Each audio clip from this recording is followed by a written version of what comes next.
Our viewers, good morning, good afternoon, good night, wherever you're watching us globally. Welcome to this special edition of the TVBakwetu show. It's called One-on-One with Dr. Kasonso. This Monday segment on Bakwetu is called One-on-One on Dr. Kasonso, and we'll be talking about current issues in business and finance with focus on Zambia. But today, we've got a special program. It's a special edition, and my program partner, Dr. Kasonso, will come and introduce that topic of our day today. My name is Patrick, and my name is Patrick Chilufya, and I'm your host, and I'm hosting you from the United Kingdom. Here at Bakwetu TV, we monitor the performance of the kwacha. At the close of the business today, the US dollar to the kwacha was buying at 16 kwacha 94 ngwe and selling at 16 kwacha 99 ngwe. The British pound was buying at 21 kwacha 55 ngwe and selling at 21 kwacha 62 ngwe.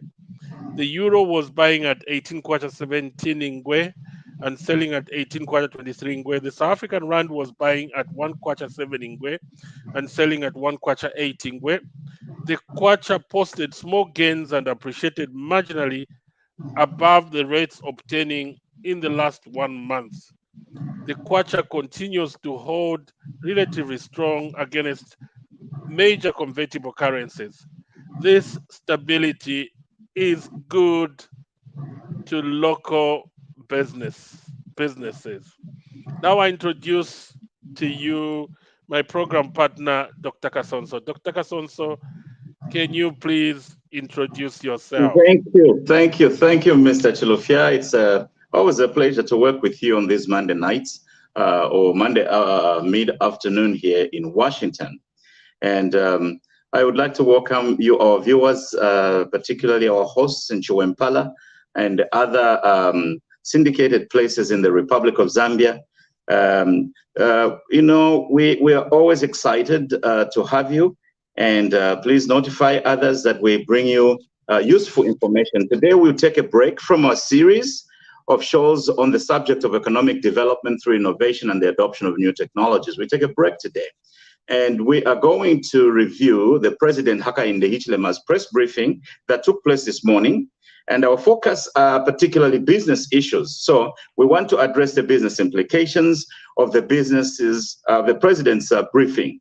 So share this discussion with your friends and Facebook. So if you haven't subscribed to TVBakwetu, we encourage you to do so. And we are also live and available to be seen on the YouTube platform and other platforms that are related to Dr. Elias Musha, our principal and our friend. So welcome to One-on-One with Dr. Kasonso. My name is Jones Kasonso, and I'm excited you're here tonight. Mr. Chilufya. Thank you so much, Dr. Kasonso.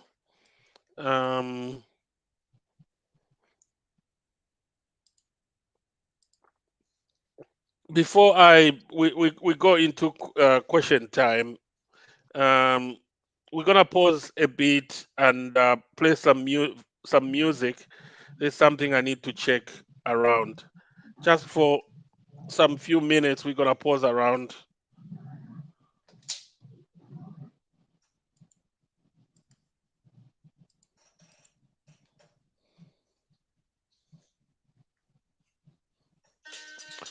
Sorry, our viewers about that. We just have a technical issue.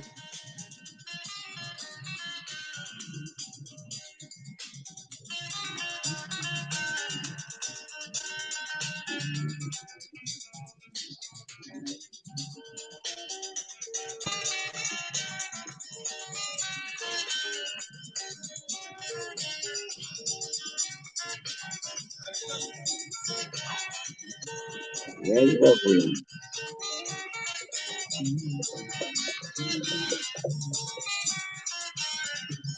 Dr. Kasonso, can you please read the private chat?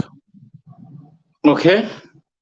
Yeah, while we're trying to sort out this technical issue. All right. Yeah, I've sent something on the private chat.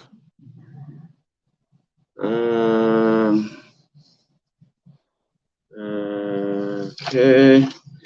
Let me redo that. Okay, so let's go back to the show then. Let me redo that.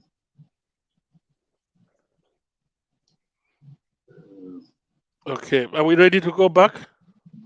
Just give me 1 second. 1 second. Okay, I'll be playing the music while we are doing that. Okay. We're sorry, our viewers. We've got a small technical issue, and we're trying to sort it out. We'll be on in few minutes' time.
Oh, no problem.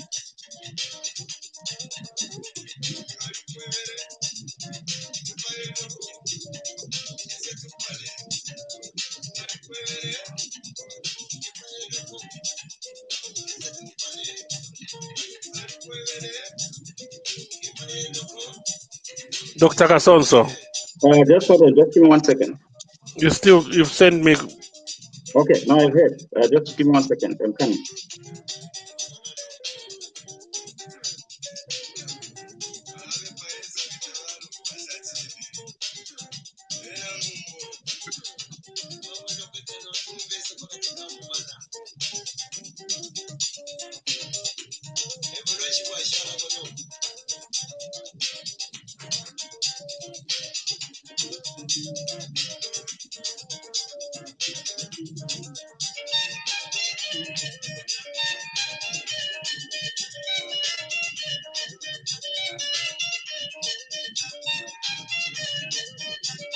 I think we're good now.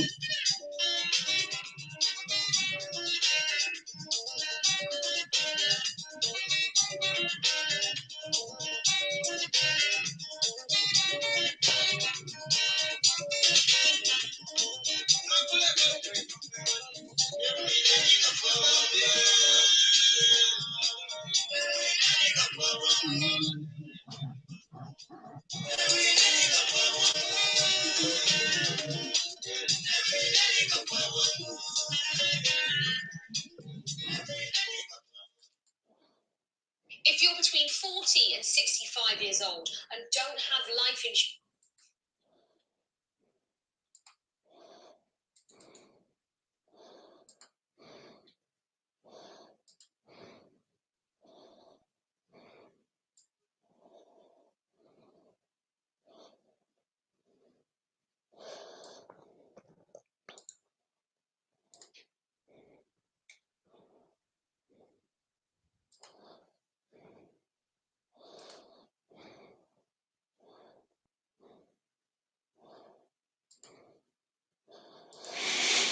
Uh, our viewers, I'm sorry for the interruption. We had a small technical issue, and The volume is thank you. still low, Mr. Chilufya.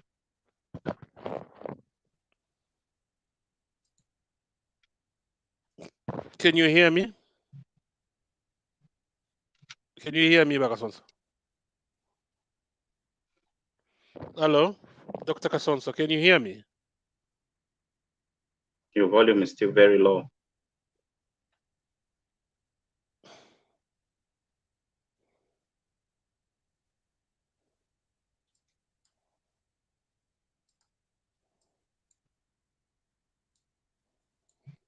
How is my volume?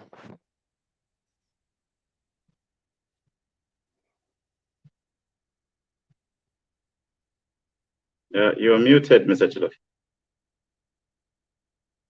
How is my volume? How is my volume now? Your volume is still low. I'll try to max it on my end. What about the viewers? Are you hearing me loud and clear? Okay, so they can hear me loud and clear.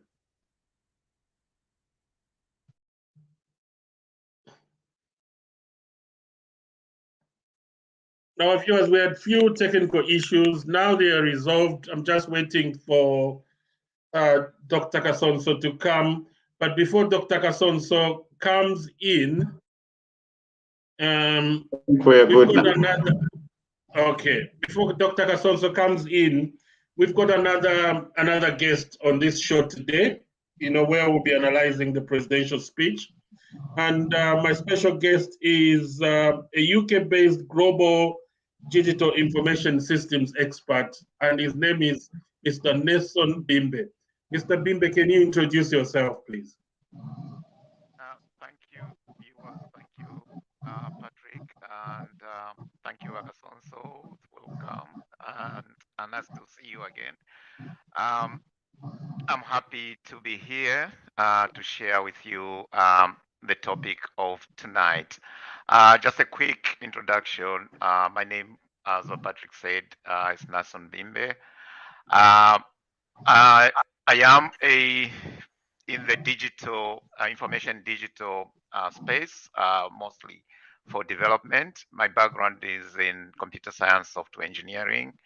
So I've worked in this area, mostly Europe, Sub-Saharan Africa, Latin America, as well as Southeast Asia. The key area that I work in is mostly trying to create systems that helps curate research and synthesize research so that it can be used by policymakers and development experts. So that's in a nutshell. Thank you so much, Mr. Bimbe. I'll bring you back when it comes when the question time comes in.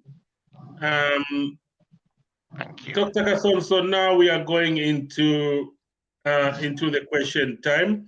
But before I go into the question time, Dr. Kasonso, what a long and articulative press conference our president had this morning. He touched almost everything, you know, from corruption, job creation, allegations, so many things. But also, what are the key business-related takeaways from the president's briefing this morning? No, thank you, Mr. Chilufya, for that brilliant question. And thank you for your graciousness to fix the technical issue on the program tonight. We hope we don't experience that again. Yeah, indeed, you're right, Mr. Chilufya. The president was very comprehensive in the issues he responded to. And he is a 21st century president whose presidency is going to be heavily impacted by the happenings on social media and other platforms and other stories that really have no legs in other spheres, but they get to put on the legs because of the digital world in which we are living today. Yeah. So, but the main key takeaways is, particularly for the business world, is the president made sure that he assured the business community that there are no upheavals going on in the country, and there's no drama, there are no scandals, there's no corruption going on in the government. That is the key takeaway that we have to pick from there. And then we also have to recognize this very strong but subtle message he sent, particularly on the mineral benefits to the country. We are in a space where most of our forex is generated from the mineral resources in the Republic of Zambia, particularly from the copper. And the president communicated that where the citizens' aspirations are in terms of the benefits that must be derived from those resources is actually where the government is as well.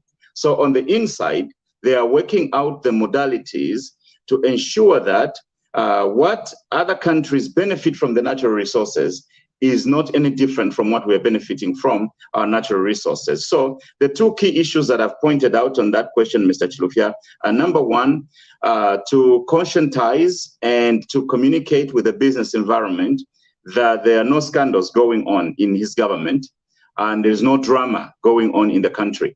And indeed, if we look at even the indicators, you know, you just read out the numbers for us in terms of how the currency is performing.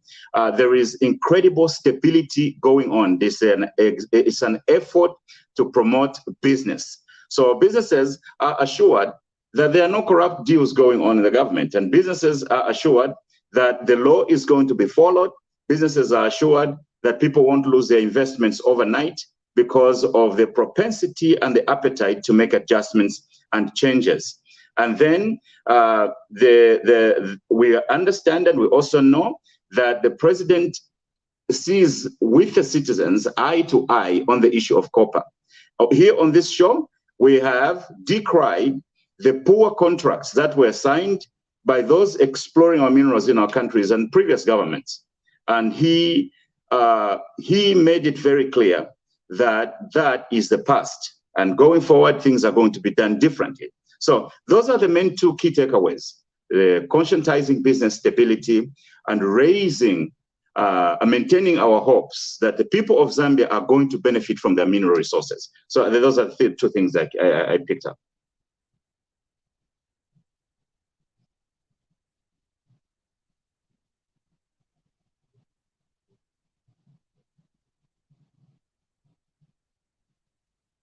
Mr. Chilufya, you're muted. Sorry about that, our viewers.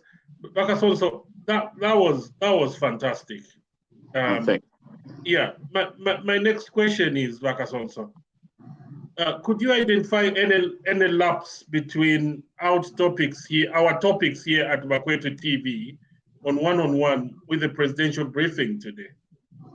Yes, there were a tremendous amount of overlaps because the president's briefing was heavily focused on the business of the people.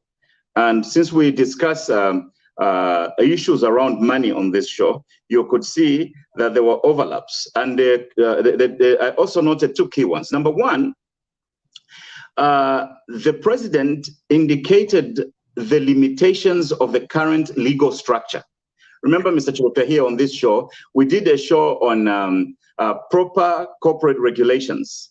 And we decried that we have funky laws on the books in the Republic of Zambia that enhances corruption and limits business growth or expansion or economic development. So it is very clear that in the president's agenda, the next things that we're going to have to look at are the regulations. We have funky laws on the books that abate or promote corrupt practices and hinder the normal process of economic development and expansion. So we have to clean up the laws. So we need our lawyers to come to the table and other experts who can think through the implications of the law and pre and post calculate the impact of those regulations on future activities. So the president was very clear that there are laws on the books which are even able to limit the government from exercising its mandate, because the people who put those laws on the books were so short-sighted, they only looked at a piece of law to give them permission to go and perform their devious activities for their personal benefits, or what we are calling here activities that enhances corruption. So that was an overlap. And the next overlap I mentioned, the president spoke extensively about the Botswana model. How ilio vale kulavene vale vamwena muna vena Botswana tibali shishita, but vale shishita muli diamond yavo vala diamo sada ivo pali kopa tuwela profit. So on this show we have constantly mentioned that Botswana model of how the economic resources wazungu vena kupoya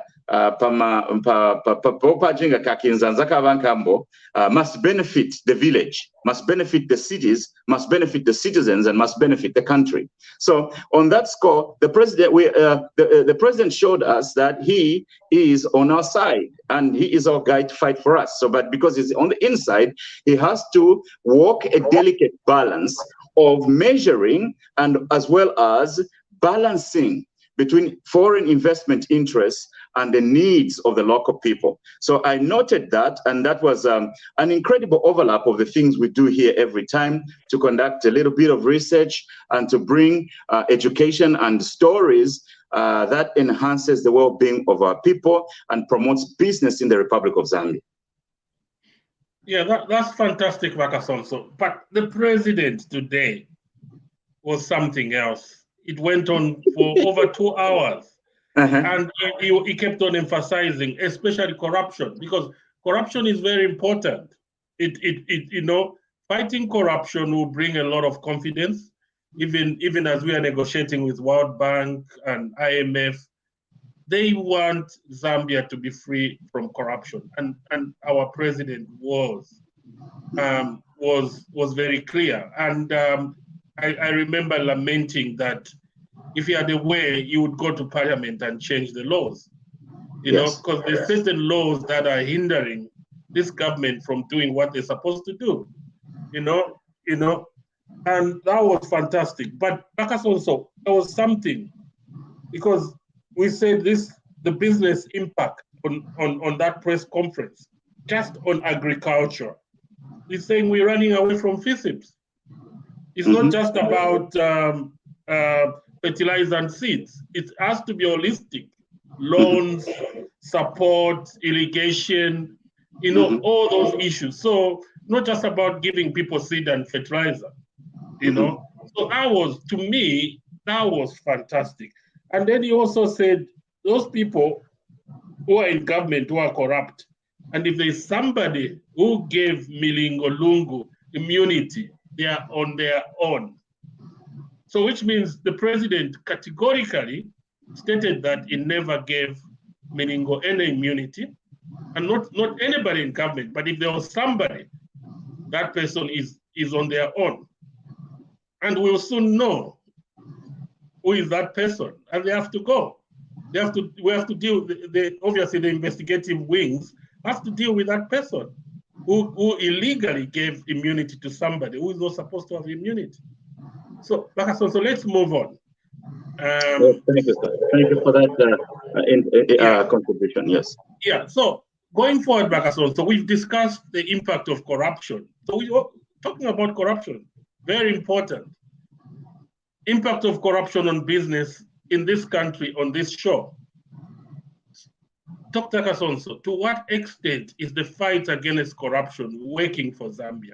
That's the first part of the question. The second part of the question is, are the false accusations against the incumbent helping the cause?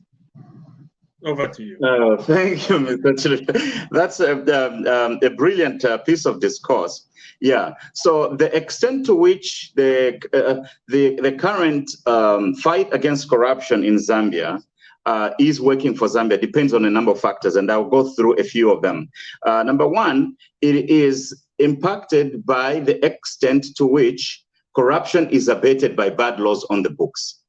So what it means is that the intentions of the people and the intentions of the government are good to fight corruption, but there are laws that prevent them from doing certain things. Remember, we said it on this show that when we have the rule of law, but you have bad laws on the books, what you have is bad governance, because you can't use bad laws to create good government.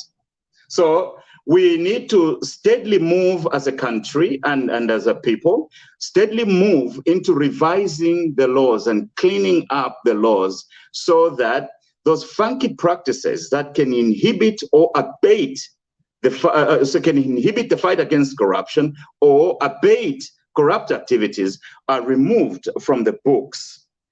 And also, to the extent that the laws of Zambia, the due process in the laws of Zambia does not help us to fight adequately. Remember, Chilufya, the president decried the issue of how bakabola tabasokololelo baibire.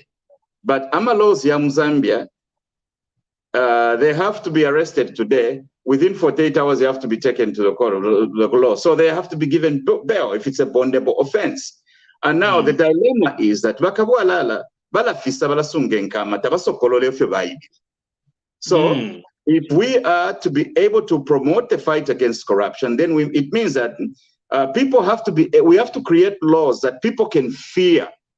For example, instead of keeping a suspect for 2 days, keep them for a longer period of time, especially when was suspected kabwalala, so that they can begin to talk and come clean on those and negotiating settlement. Yes, while they are there. Settlement.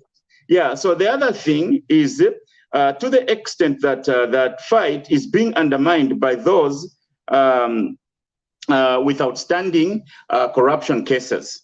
So because of the way the laws are created, those who are being suspected to be corrupt under the criminal laws are able to come inside our political space and claim persecution and create this drama and this noise that there is something injustice, bordering on injustice that is going on in the country.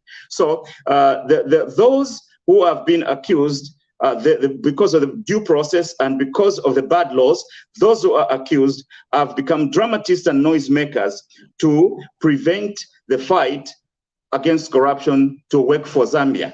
Yeah. So the incumbents also, it is also governed by the extent to which the incumbents who are in the government are able to defend their honor in a timely fashion. Yes, we were very excited. The president came out today and defended not only his personnel, but defended his administration and the people that he's working with, and blatantly told us that he's not sacking his people, because the people who you are fighting against with, they are picking people on the president's side to be removed so that they can delay the process of instituting corruption prosecutions. So the incumbents don't defend their integrity in a timely fashion. That's what I'm trying to say. It doesn't have to, this drama and this noise has been going on for a while. And what we're having right now is, until today when the president came, finally there is just a wave of peace across the country, across social media and across public and private media. So the false accusations must be fought in a timely fashion, Bachelor. Yeah, I think that was fantastic, Kasonso. And I remember the president saying there are some criminals who are actually complaining that their cases are fast-tracked. Can you believe it? And then the president said, why are you not happy that you'll be found guilty or not guilty quickly, in a quicker way, so that you stop worrying about the case? Yeah. So Kasonso, he was also very professional when he mentioned about one of the neighboring countries that changed the law and got a lot of money that was stolen, but he didn't want to mention the country. That was fantastic. But we know it's Angola. The Dos Santos family stole a lot, as we can say it. But the president obviously he won't be able to say that. He has to be diplomatic. But us will say it was Angola. The Dos Santos family stole a lot of money. And that money was grabbed from the daughter of Eduardo Dos Santos. And it's the only country that's around us that can recover $13 billion because they have a large economy. They have a large economy. But that was bad. That corruption. Imagine one family stealing billions at the expense of the masses. Can you see, Kasonso, what corruption does to a country? Look at our country. It's all those billions. Yeah. Imagine if those billions that we borrowed and misused and stolen, if they were in the Zambian economy, Zambia would have changed. Yes. 30 billion in a standard Kasonso is a lot of money. Yes. You see, remember, even the simple calculations we made, Mr. Chilufya, when we spoke about the removal of the middlemen, so-called tenderpreneurships, and how they accounted for the unexplained $750,000 per fire truck, which was supposed to be priced at $250,000. So there are no two ways about it. Corruption has been a cost to the economy of Zambia because we have put people ahead of us to govern us who are both broke, not only in terms of finances, but broke in terms of ideas on how they can calibrate the economy to work for the majority of the people. So we have an economy that works for only a few who can be able to cut deals with their privileged friends in power. But that is no longer available. ZESCO goes to buy the pores directly from the source, and all the tenderpreneurs are crying foul from Kalene, from whichever corner of Zambia. So there was a point at which the president spoke about the return of normalcy and that how people are reacting to that. But the president is patient enough to wait for his countrymen like a good shepherd to be able to come to terms that this country is not impossible to turn around, but we've got to do the right thing for the future of the country and for the present moment, to be able to be governed on proven principles of investment and integrity and ability to be transparent to your countrymen without the need and the necessity to cut deals that only benefit a few people. And Kasonso, one thing I picked up from the president, I was so shocked. Because Kasonso, I've been wondering, why are these guys pompous? They're out of government. Most of them are not MPs. They are not earning. There must be something. Now, when the president said billions of kwacha of road constructions, feeder roads, that never happened. Yeah. They are now complaining that we haven't been paid. So those cliques, the criminals, they knew that they had done dubious deals. They've sold air to the government, and they were waiting for those billions. And no wonder they are pompous. You can grab all the houses. We're still waiting for 12 billion from the government to be paid. Yes, Mr. Chilufya, it's the loot in their pocket. The loot in their pocket is still giving them soundboards to speak through. Something, yes. Yeah. So the loot in their pocket, and they want to confuse the nation so that the nation does not focus on correcting their wrongs. And the president has to hold fast his hands on the wheel and just drive the nation to the right destination and not be afraid of them. And that's fantastic. And the government, not only the president, they need to be proactive. You know, as we are talking today, Kasonso, Chilufya has got a program. There are 3,000 people there. Can you see people rush to go and hear lies? Lies fly so fast. And that's what they're doing. And the government needs to be proactive and refute those allegations those people are making. Because if you don't do anything, they will become the lies will become the truth. That's why we have to constantly appear with level-headedness, controlled principles, truth, and proven business research that kids can even use to pass their classes in the university. And ultimately, even if shows are there to make noise or insult the government or speak against the government, people will eventually recognize the right voice, the voices of the truth and the voices that are grounded on facts and on proven academic scholarship and on proven business principles. So this country is moving forward under the leadership of this president. That's fantastic, Kasonso. Let's move forward. Kasonso, how has the new Dawn government lost the plot to control the business narrative, to stage economic recovery from the current range of internal resources? Oh, that's a very important question, Mr. Chilufya, because when you hear the sounds and the accusations of corruption, at first value, it looks like a loss of direction and losing the plot. But the government was voted on the platform to bring economic recovery. And is there anything extraordinary that they've done in the economy that strays from that path? The answer is no. They are steadfast on that path.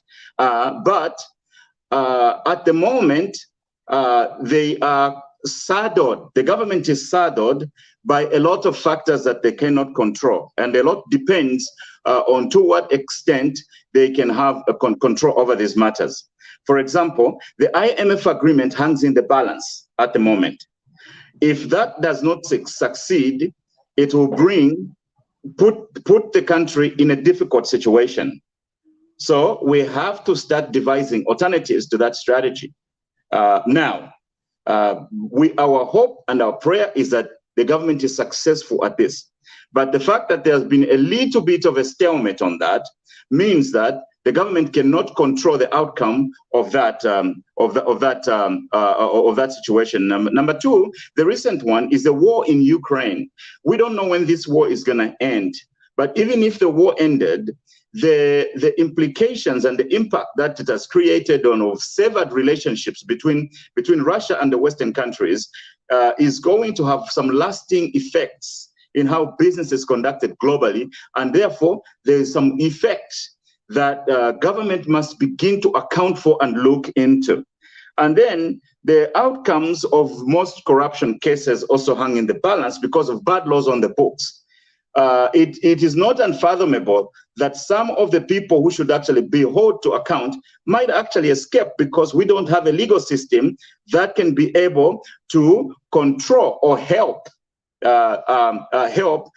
close some of these cases in the most optimum way that benefits the country.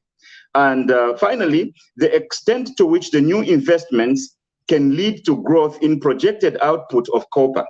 The president mentioned that the new investments in copper are going to be structured in such a way that they benefits more. The country benefits more from the copper investments than just our friends who come to bring equipment here and a little bit of their money to start a business in that sector. So to the extent that the new investments are able to help in expedited production of copper prices or of copper production, then we can have a more robust platform on which to build hope for the country. So those are the key issues that I see on the business narrative. But right now, the business narrative is working, but it is in the balance because of those factors that the government is not yet able to put under control. If they can win 3 out of those 4 cases, then we are going to have a robust economy by the time we go to the next election.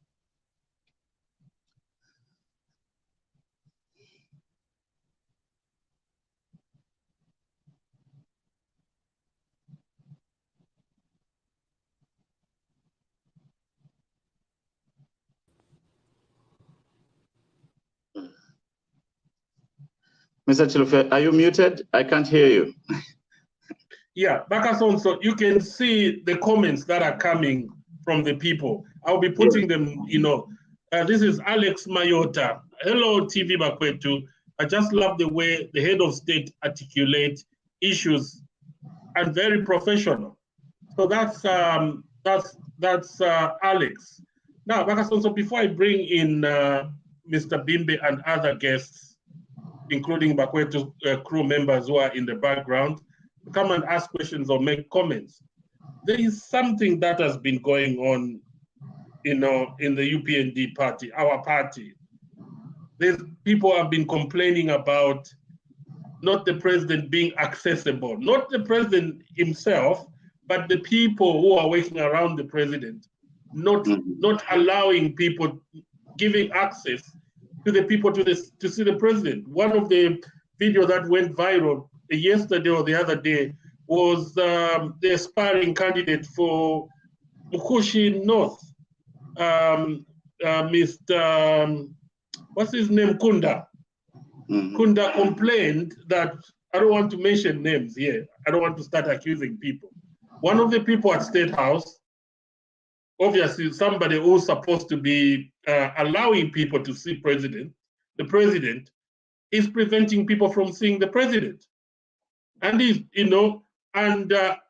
you heard the press conference, the president received the question from somebody, through somebody who is in Addis Ababa, not directly to State House. And somebody asked that question today. Kasonso, what can you comment about that? I'm going to Zambia in June, and I want to go and see the president, not just to go and see him, but to go and discuss some very important business issue that will help our country. If somebody prevents me from seeing the president, what impact does it have to our country? Especially that there's so many people in the diaspora who are so knowledgeable, qualified, who can contribute, exposed, who can contribute to the development of our country. Don't you think the president needs to leverage that resource from the diaspora? Yes, I have mentioned on this on another platform when Dr. Elias Musha said I should say that on my show when I speak about promoting a lot of brain re-importation from the diaspora. Obviously, the government can do better, but the mandate is for 5 years. So it's very important for people to hold their peace. You are 18 million of you. Not every one of you is going to manage to go and see the president. That has to sit in. So the whinings and the complainings are going to be there. And part of the thing that people in the government have to do is just that. If you want the president to meet everyone who wants to see him, he will do nothing in his job apart from just meeting people. That is not the job of the president. If you have even an opportunity to meet the president or to increase the chances of meeting the president, don't go at gunpoint that you want to see the president over the phone, because he has a schedule. Call in advance, Mr. Chilufya. I want to go and see the president. Call in advance today for you to be put on a calendar so that when you are there, the president is there. You could arrive there in the Zambia. The president goes to help Ukraine and Russia come together so they can make peace, because the president of Russia may have chosen the African presidents to go and help make world peace. So the president has a lot of responsibilities. And he has a lot of work to do. He has a lot of things to sign and approve. He has a civil service of more than 350,000 people to also look over, the different departments, the different ministers, and taking care of. It's a crazy job. And people shouldn't think that going to meet the president will resolve all their problems right there and then, because the president has to act through public policy and administration of the civil service process across the country. Most people who want to go and see the president, they are looking for a job, or they are looking for an opportunity, or everything on that score. So there must be, I think, patience. And we must also be realistic. The president is not going to meet everybody. We are more than 18. The people in the country are 18 million, plus others who are outside. If he is to meet all of us, how is he going to do his job? So the guy who is preventing people from seeing the president is doing an excellent job, but his job must be understood. The president has only got 24 hours in a day, and the president is not El Shaddai, please. So you will not show up in the face of the president and all of your problems are fixed. The president is a human being and an employee of the Republic of Ghana. Hold that piece, hold that thought now. So in conclusion, we need to make appointments in time. Yes. And this is exactly what I'm going to do. I'll try to make an appointment in time. Yeah. 1 month in time or 1 month in advance. Because the president is a very busy man. I think that's the advice. Whoever is preventing the people to see the president, they still need to communicate to the people. Not everybody will be able to see the president. But if you want to see the president, tell us the reasons why you want to see the president. If it's very important, the president will meet you. Yeah. And it's okay for the president not to meet you. I don't know which sitting president I ever met. Maybe, no, Sata, when he came into power, he had dedicated 1 day to see the people in a week. The first 90 days, he had dedicated one person to see him a day, a week, to see different people. So anyway, thank you so much, Dr. Kasonso. Now I'll bring in Mr. Bimbe. Mr. Bimbe, if you've got any question or comments for Dr. Kasonso, or comments on the press conference, there you are. You've got 5 minutes there. Thank you very much, Patrick, and explained Kasonso. I really enjoyed that. I've just got two questions, or rather 2 questions. One of them could be a comment or whatever. I just want to hear your views. The first one is the current cry that is happening in Zambia about onions. You might have heard about it. ShopRite is not buying Zambian onions, they're buying from South Africa and the lot. I consider that as a low-lying fruit for the farmers in Zambia and the people in the supply chain. What I am wondering, what I've always thought, people have said there's a lot of onion in the country. But how come the bigger supermarkets are not able to leverage that produce? What could be going wrong? What is it that South Africa is doing better than what is happening? Is it supply chain, logistics? Is it quality? What should happen in Zambia to kind of give confidence to those multinational supermarkets to grab Zambian's product? That's one. My second question is, we all are aware of the climate change. We've seen what has happened in South Africa recently, and that goes down to the food security in terms of erratic rainfalls and whatever. So we need to obviously to think about resilience. And one of the things that has been going on for a lot of time is about GMO. I know this is a controversial issue. The science has moved on. Is it not time for us as Zambians, or generally in Africa, to start the conversation on the viability of these kind of crops? Oh, excellent contribution, Mr. Wimbe. I'll start with the last one. We hosted a colleague of ours here, Dr. Mukupa, who is an expert in agriculture and things and she suggested a number of things that we can do to enhance our crops, the quality of our crops. And there are already trials actually going on to bring in some elements of GMO into our agricultural product base. In the past, the GMOs got a bad name or a bad rap in Zambia, and under the President Mwanawasa, there was even a ban of importation of genetically modified foods. But like you said, science has moved on even in the field of agriculture.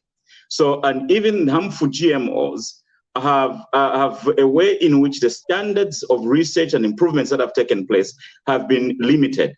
I agree with you in the sense that these GMOs must be encouraged and supervised in the manner in which we grow food using those methodologies. Why? Because as Dr. Mukupa told us, there isn't sufficient stocks of organic food that we can grow in the Republic of Zambia. And then I'll come to the issue of the onions. Mr. Chilufya, if you remember here on this show, we have sat a lot on this issue and talked many times about the disconnects in the supply of onions in Zambia. Even under the previous administration, today they can do an import ban. And then all of a sudden you have these large shortages. So they don't even tell you that they have removed the ban. They just go behind and remove the ban and start importing. So the farmers who don't have the information, they go and grow a lot of onions. And because they are not having the market in their own country, the onions begin to rot and get destroyed. We spoke about it in the last, I think, 60 days about the situation. So there's need to remove the disconnects in the supply chain. And there is need for us to understand the heads of onion that we need in a particular year, and to even understand who is going to supply those. The days when you have to import everything from another country in the 21st century have ended. And the government should not accept onion invasion by the nation of South Africa. If we have onions in our own stocks, let those onions make their way to the largest chain stores in our country. I think that is their homework, because if the onions are there in the country and they are rotting in the country, then there is a problem in the country. Only the government in those circumstances can stand up for its people. So audit the ShopRite purchase and sale practices and scan the market and do something that moves that market for the good of the citizens. That is what we asked for on this show a few months ago, and we repeat that message. If that story has continued today, it means that some people are not doing their jobs. They need a little whip behind them to make sure that they get things done. Our people cannot grow crops in their own land, and they are not able to sell them. Kasonso, Wimbe, the one who asked you that question, is an expert in data. Yes. And he always says numbers don't lie. But Yeah. that's also, if we have data, proper data, Ministry of, especially e-government, people will know how much onions are needed in Zambia every day, every week, every month. How much onions ShopRite sells, so that people are able to know how much onions to grow, when to grow. You know what I mean? Yes. But it looks like there is something missing. If somebody goes to the Ministry of Agriculture, can they give them data of how much onion is required in Zambia or grown in Zambia? That is the question they need to answer us. And we haven't had an answer to that question. Yeah. Yeah. I think, just to come in, I think, to me, it sounds to me it's a logistical supply chain issue. The reason I'm saying this is, if you travel to Zambia today, just drive from Lusaka, say, to Livingstone, you'll see the amount of tomatoes, onions that people are selling in the street. Now, can you imagine if all that, there is some sort of entities, cold storage chains that can hoover those products and create a way of consistently supplying to the supermarkets? Would that work? The issue could be that everyone wants to compete. Every Jim and Jack wants to go to ShopRite and create a contract. I don't think that is feasible for businesses as big as ShopRite that want to constantly have supplies at a particular quality at a particular time. Could it be? And if that's the case, what is the role of the government in that? Should the government create that environment, or should the private sector be encouraged to provide those facilities? Yeah, thank you, Mr. Vimbe. I think we suggested on this show what needs to be done. What needs to be done is that government needs to, not only on onions, but also on other products, particularly the Ministry of Agriculture, in conjunction with people working to push the application of proper economic policies for the government, who are working closely with the president. What needs to be done is having the information about our own production and the limits therein, and then creating incentives around that to maintain a constant supply. And once the constant supply is there, pull a plug on onions from other countries. If we have enough stocks of onions in our country, there is no reason why we must be getting onions from another country. That is not business, that's invasion. There are other areas of stuff we don't have. And also, when we have supply limitations, they only supply to supplement what we cannot supply for ourselves. And I think there is a disconnect in the public policy governing that. There are problems with the administration of whatever policies they have in that.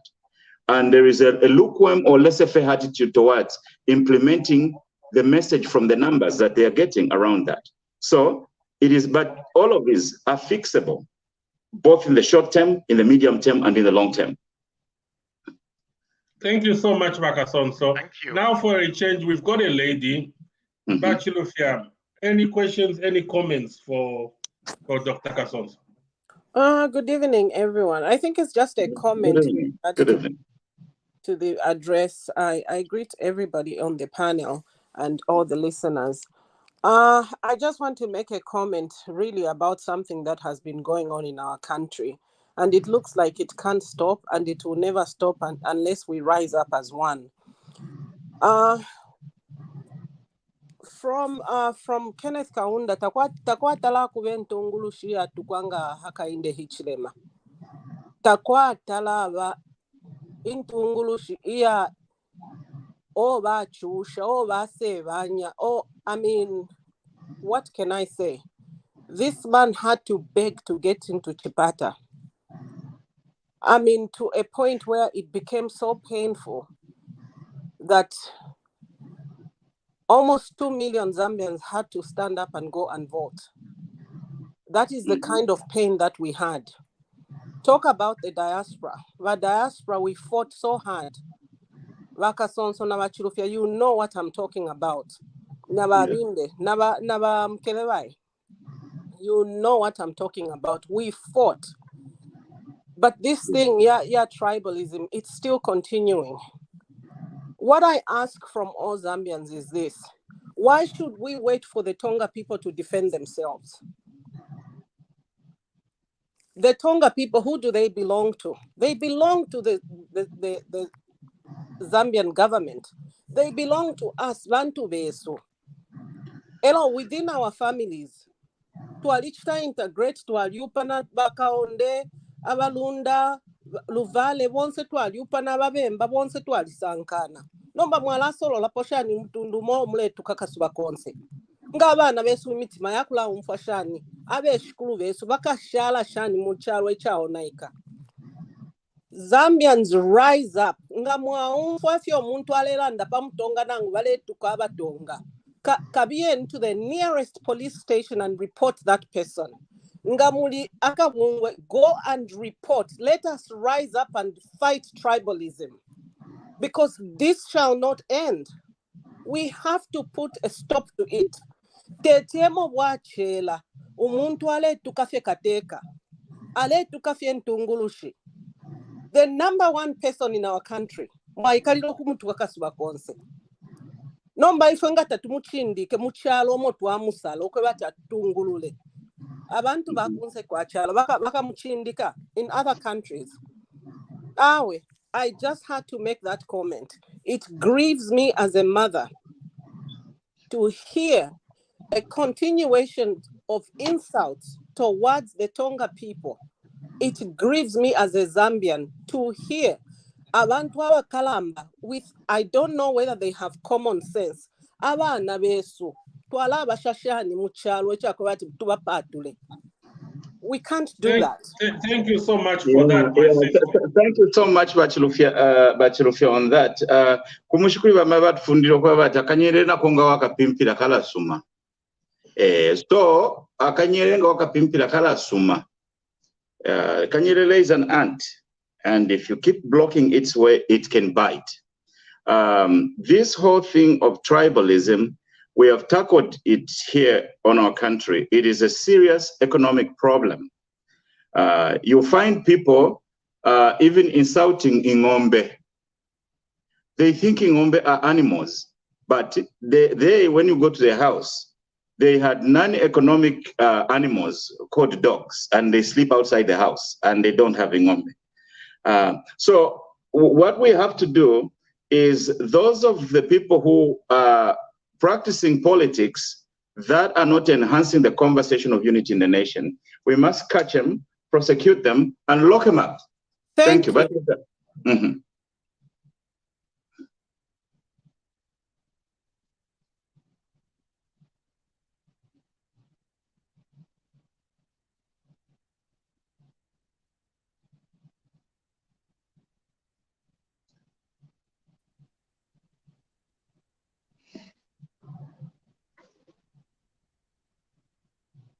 Keleba, you are unmuted. Oh, sorry. Keleba, over to you. Any comments or questions on regarding the press conference the president had this morning and what Kasonso has said this evening? Thank you. Over to you. Thank you so much. Kimanzi once Chavasa Jesus Chavasa Bulozi. I'm back in my own crib. I'm home. And just came from Zambia, and I saw for myself. I was there. The peace and tranquility which Zambians are enjoying today, I think it's important for people to really appreciate. Some of us were able to travel because of the same peace. So let me not waste much of your time and just talk about or reiterate on or comment on what the war president today had put up or discussed to the nation. Vanabaisum, my fellow Zambians, for an incumbent president to sit down and use words such as what if. You know, when you hear such a president be discussing such matters, goes to show that he's hurting, he's human. He's just restrained because he's one who wants to lead by examples and stick to the rule of law. Unfortunately, he cannot go beyond what the law says. But you know how African presidents today, when given the power, the power of instrument, or they call them, is it instrument of powers? You know, when a president, instruments of power. Yes, we know what happens to a president when given. If President Hakainde Hichilema was not sane, if President Hakainde Hichilema was not categorical, he was not of a good heart, and if it was one of these chaps that are busy singing or insulting, and such people happen to be given the power of the instrument of power, imagine what would have happened to Zambia today. But the good thing is that the president is a president of a good heart and is trying not to go and to follow what he went through. He was persecuted. He has been demonized for so long. And unfortunately, people don't learn a lesson. You know that you lost power because of the hate speech, because of demonizing some individual that you chose, or tribalism. And having lost the election, you still don't want to understand. You still want to hold on to the same card. You want to play the same card even today and say this and start persecuting or trying to demonize the incumbent. By the way, he's got power. He's got the instrument of power. And he can just wake up one day and surprise the whole Zambians. But he doesn't want to do that because he's the man of principle. So you are pushing him. Don't push him. And today he just told you, for the president to start even mentioning names of particular individuals on his personal attacks, and even going to an extent of talking about tribal remarks to a certain group of tribes, that goes to show that he's hurting. We, as citizens, we are hurting. So the speech and the hate speeches of these other chaps from the opposition, we can tell that they've lost it. I don't know what the PF, the indigenous, or rather the patriotic PF members are doing about their so-called the MCC, how do you call them? Those who are coming out with the same narrative that made them lose power, and still talking about the same. So it is imperative that Zambians, I urge you, please, let's desist from these tribal remarks and hate speech. Avena Chilufya tayari, you are nothing but the piece of an ant that what is name? Thank you. Yeah, so let's not, I understand what you're saying, but like we have said here on one-on-one, those who are bringing hate speech, that is not what we need for Zambia. Please, the government of the Republic of Zambia, when you hear those things are happening in our country, we have a motto here. We don't want a divided country or a country that looks like there is no law and order at all. When they bring hate speech, please, catch them, prosecute them, and lock them up. We have to maintain the peace of our country and the love and unity between us. We are one people and we are one country. And our time for change has come. We have to leave the change. But we cannot allow these destructive elements. Mwanamulena, thank you so much for your presentation. Where are you, Mr. Thank you, Mkelebai. Thank you, Kasonso. Kasonso, I'll bring you back for closing remarks. But we've got another Bakwetu family member who is no other than Oscar Mpombo. who is based in Italy. Pampomboes, over to you. Any questions, any comments to Dr. Kasonso? Thank you very much, Mr. Chilufya, and thank you very much, Dr. Kasonso, and all the panelists and the viewers there around the world. Very interesting. It's quite a very interesting program, and I was also eager to listen to what the president was going to say, and he really elaborated a lot of things. I wouldn't comment on what the president said, because I think it's not easy even for him. There are certain things that can be absolutely maybe analyzed in depth. The question of former foreign minister, the question of the minister of the mines, the lamentations from the people in the Copper Belt and other people regarding the minister of mines, and then the question of information. Mr. Chilufya, but Dr. Kasonso, if you heard, there is a serious problem concerning the information, and the president today said, I think we needed to inform the people. Now, I am one of those people, Dr. Kasonso and Mr. Chilufya. I'm one of those people who would say, well, I have nothing against our Minister of Information, but I think this government, we need to improve in that. I don't know what the president is going to do, but insofar as I am concerned, regarding the Ministry of Information and Broadcast, we need to bring in somebody who can really give the Zambian people what they are requesting for. I have only one question, which comes from my experience. Mr. Chilufya, Dr. Kasonso, I'm going for holiday also in Zambia in May. I bought a ticket, and this ticket was costing, it's a two-way ticket, was with Ethiopian Airline. It was costing 450 euros, 450 euros. Then they told me that I was supposed to pay tax. I don't know this tax where it goes, but the tax that they told me to pay was 441 euros. Now, my ticket costs 450 euros. The taxes costs 441 euros. Question, Dr. Kasonso, please.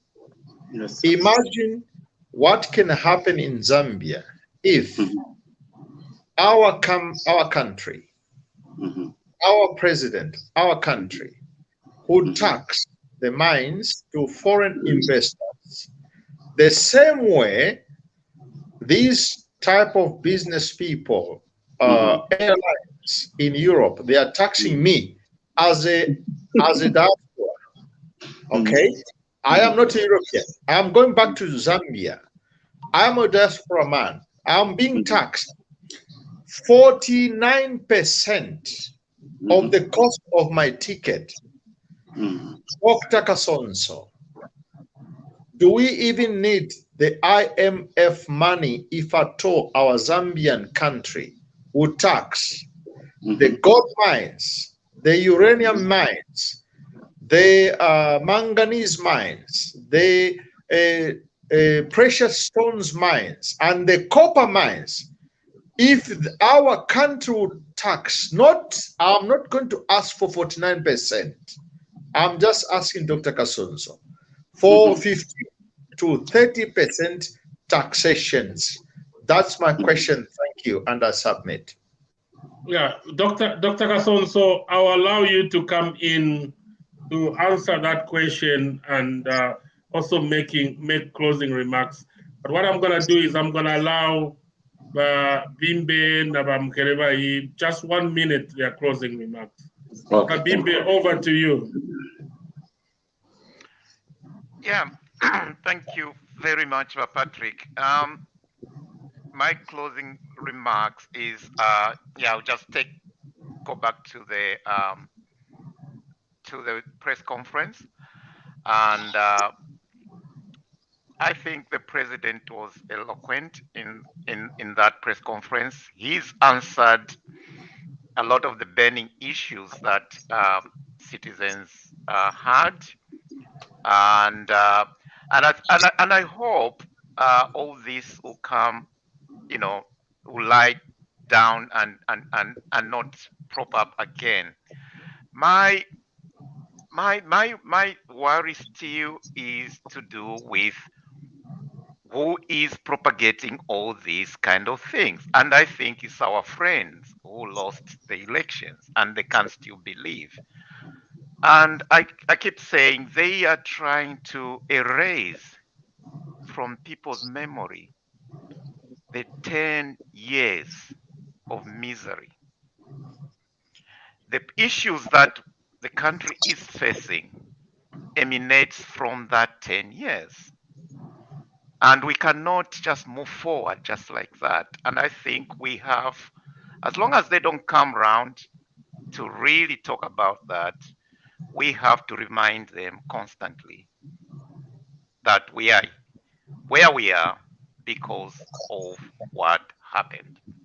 And I think the president has done very well in trying to ignore some of this ranting, and as Kasonso has mentioned, holding on to the steering wheel, steering the bus, looking forward. I think I'm happy with that. I'll trust the process. Thank you. Thank you, Babimbe. Over to you, Mkeleba. 1 minute, your closing remarks. Thank you, my brothers. I'm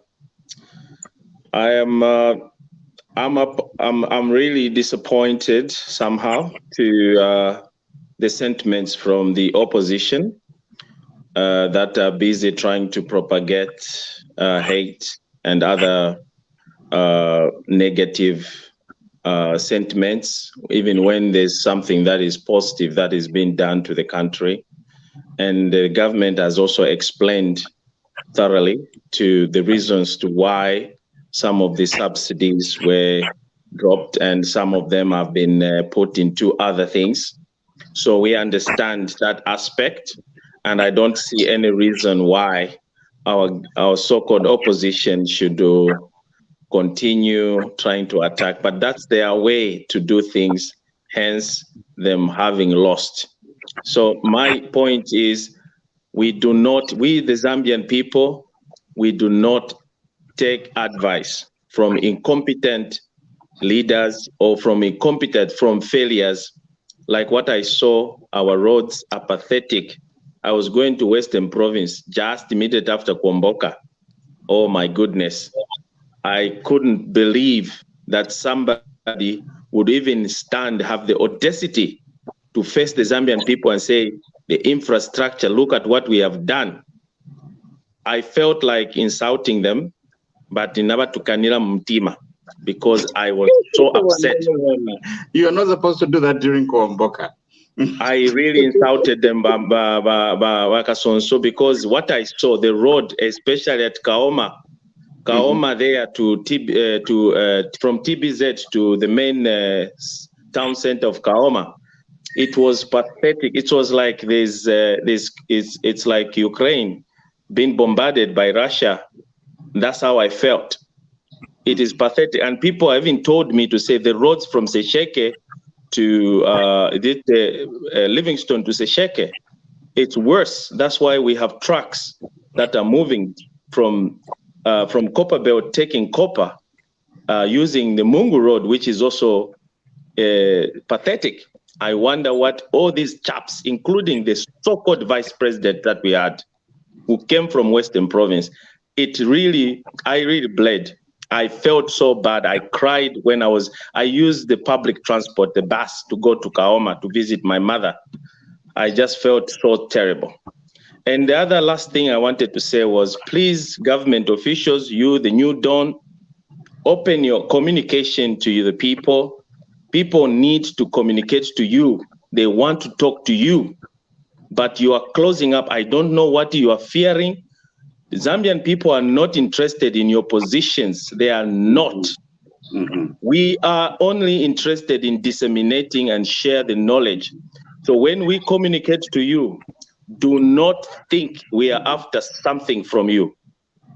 You are disappointing the Zambian people, especially you guys, the new ministers, the PSs, and all these new positions that you have acquired today. You are busy negating the people that really worked so hard and supported you to be where you are. So open up the communication. I like the question from the Frank Mutuila, who actually asked, why are ministers closed? Why are they not responding to the Zambian people? They are not there to just keep quiet. That's why we don't see any responses when the president or the party, the current government is being attacked, because they are all mute. They are in, I don't know what they're scared of. Finshimule Tina, come out, open, talk to your people. We are not interested in your position. You chose that job, you're a public servant, respond and accommodate your people. That's my take. Thank you, Bom Kerebai. Oscar Pombo, 1 minute, closing remarks. Anything you want to say before Kasonso comes in and close the program? Sir, what I think I've already presented. What I wanted to say was I wanted probably the position or the answer from Dr. Kasonso. Yeah. Let me take on that first, and then I can be able to close. Exactly. Okay. Thank you. Yeah, thank you, Father Mpombo. People want to call you Mr. Mpombo, but Mpombo ni Shifwe. So thank you, Father Mpombo, for those brilliant questions and misgivings. I enjoyed what you said about the Minister of Mines.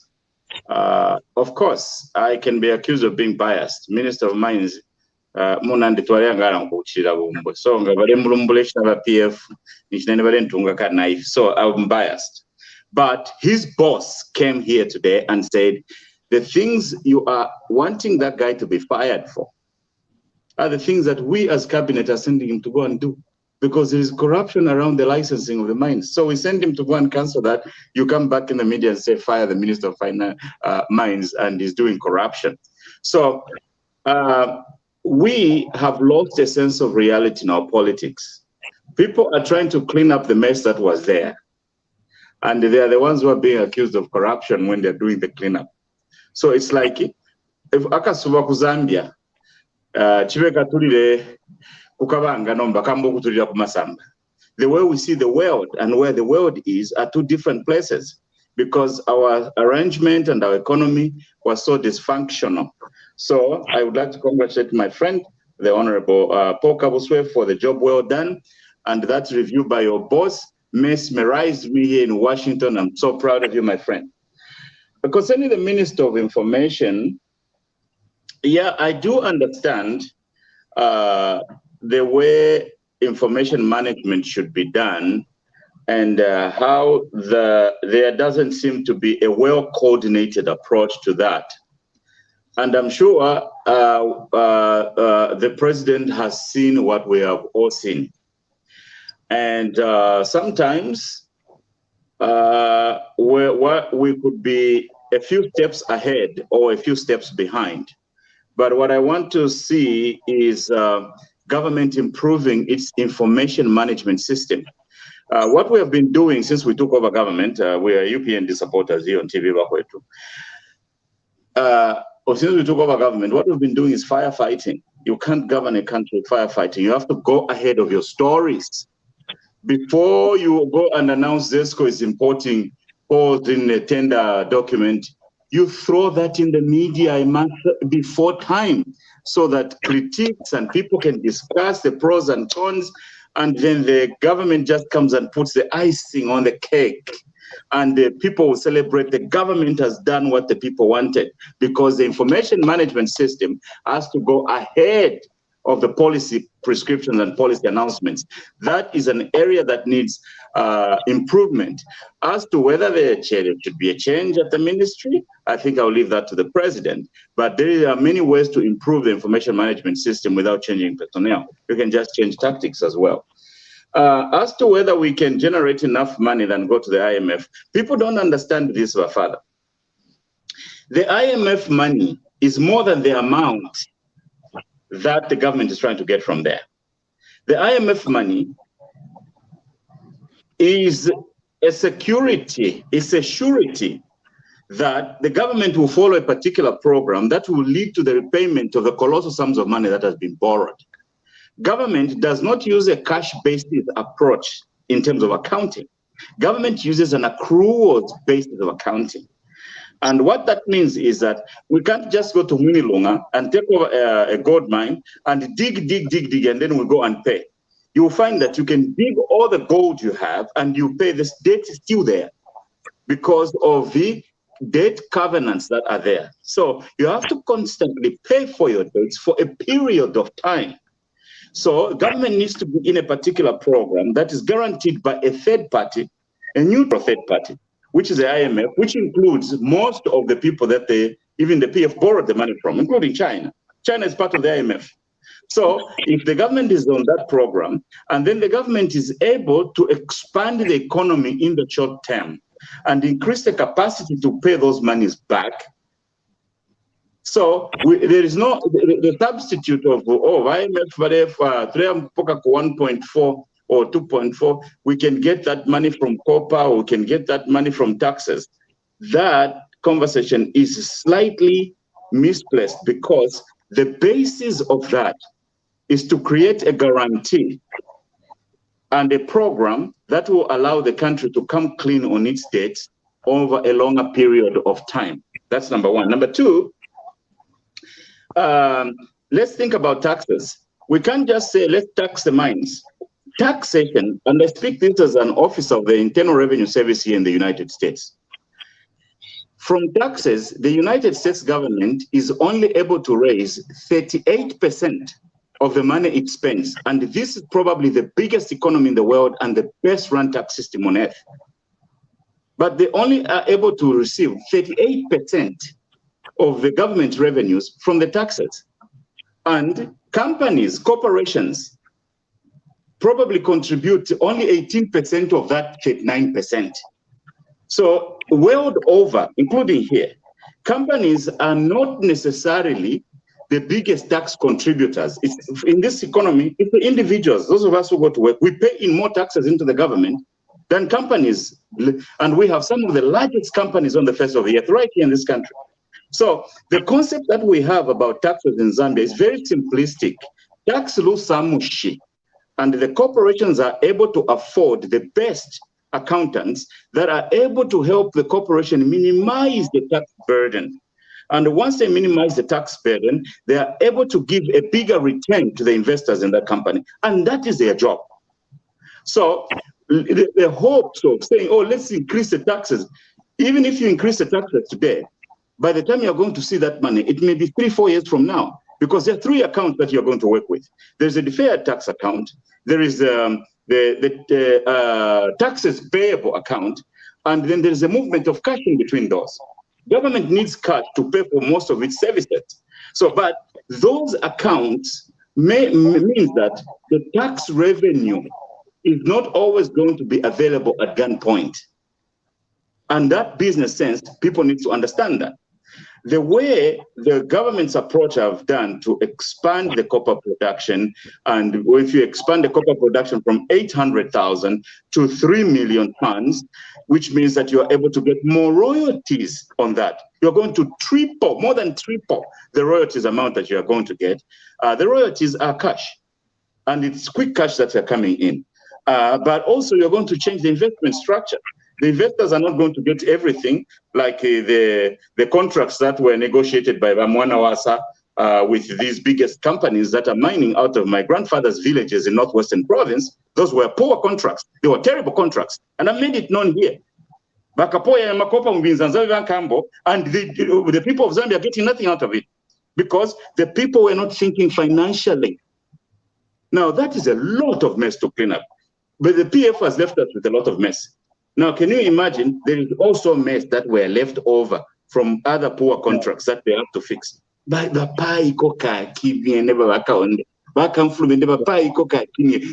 them some time. They are going to fix the mess. So that is my answer on that, Father. Now, let me summarize our show today quickly here. The president, in his conversation with the nation today, from a business perspective, I think that the biggest takeaways from the business perspective is the fact that Zambia has to get more out of the copper, because that is the biggest natural resource that even founded and formed the country. Without copper, we are not even a Zambia. Yeah. Yeah, so, and then there are limitations caused by bad laws, and the president wants to promote something close to a Botswana model, what they're getting out of their diamonds. The fight against corruption is being limited by bad laws, so therefore the parliamentarians needs to be busy to go and change some of those laws. And it's limited by the due process, that if a person has been accused of corruption, they are not immediately going to be locked up because there is due process. So we have to wait for due process. This president offered to follow the law, governing by the law. So that is very, very important. But that fight is also being undermined by those with outstanding court cases, because they are using their newfound freedom to try and present as if they've got something when they don't have anything. All they have is a prospective criminal record. The incumbents don't have to defend their integrity after the facts. They can come out ahead of the stories that we have said. And false accusations against government officials are undermining the fight against corruption. And then we've said that the current stance and policies that the government have taken are inhibited by a 50-50% chances of critical initiatives. For example, unless the government can close up on the IMF agreement, we have to find an alternative to that. And it's going to be a little bit more painful. But if we can close that, we have a way to work through that. And then we are praying that the war in Ukraine may end and the outcome of corruption cases may be expedited. And then we talked about the extent to which the investment in the new industries in the mining sector can increase the projected output. That is what we saw from the business perspective of the president's presentation to the country. And thank you for watching us tonight. And I appreciate your time. And I appreciate all my friends who came around to discuss these issues with us. Over to you, Mr. Chilufya. Thank you so much, our viewers, wherever you're watching us all over the world. Dr. Kasonso, what a press conference it was for our president this morning. I'm so happy that the president spoke to us. I'm so happy that the president spoke to us. And Dr. Kasonso, you mentioned something about the president having the prerogative of deciding what to do with the Minister of Information, which a lot of people have been asking. But also you came up with a very good answer, because at the moment, I think the biggest weakness of the UPND government is dissemination of information. Imagine what has been the noise that has been going on until the president today came and quenched that noise.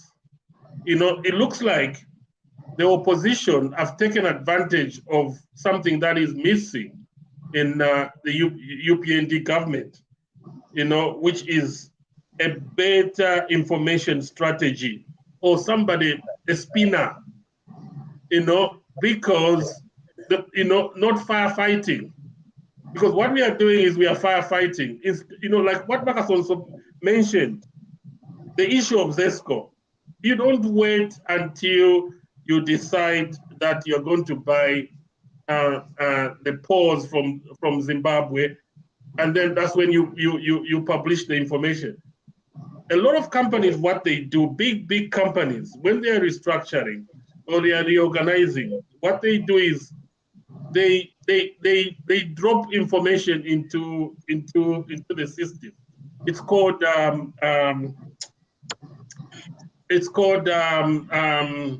I've just forgotten the word. They'll tell a secretary that there's going to be a restructuring, and then the secretary will tell somebody else. Before you know it, the whole company knows that there's going to be a restructuring, but there's no official announcement from the organization. Because what the organization is trying to do is they're trying to gauge the response from the people. Yes. And from that response, they will be able to decide whether to tweak that restructuring, to change something, to continue, or to stop it, or to hold it. And that's what is missing in the UPND government at the moment.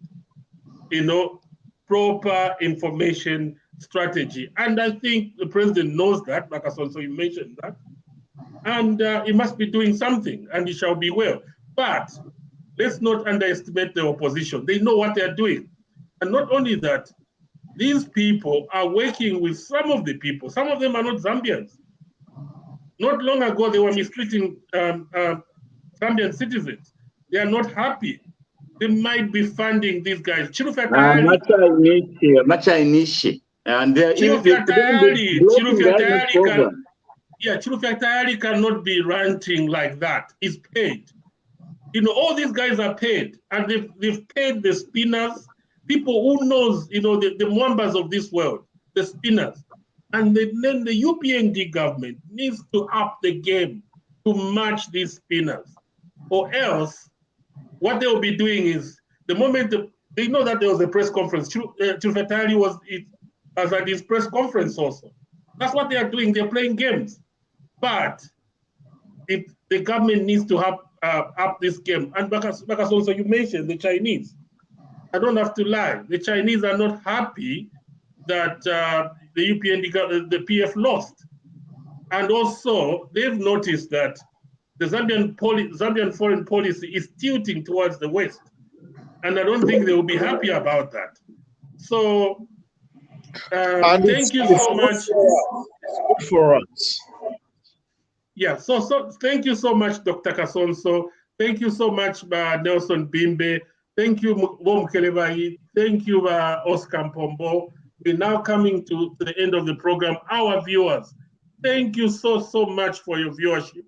Wherever you're watching us all over the world, may the good Lord bless our beautiful mother, Zambia.